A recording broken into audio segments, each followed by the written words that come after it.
మాకు స్వీట్ వచ్చినందుకైతే ఇదేంద్రా పల్లి లడ్డ శనగ లడ్డు. ఏమేమి కూరగాయలు తెచ్చినారు? ఏంటి?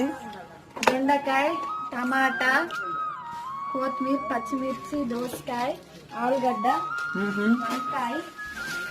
షాప్ పెట్టిన కానీ ఫస్ట్ టైం రావడం చాలా అంటే చాలా హ్యాపీగా ఉంది. నేను అడిగినా గానీ మీరు సాయంత్రం వచ్చి కదా అక్క నీ ఫోన్ చెయ్య ఒకసారి రారా పోయి అంటున్నారు.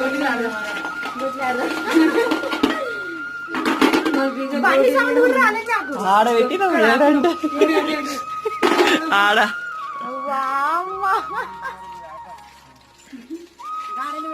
బాయ్ మరి వీడియో తీద్దామని బాయ్.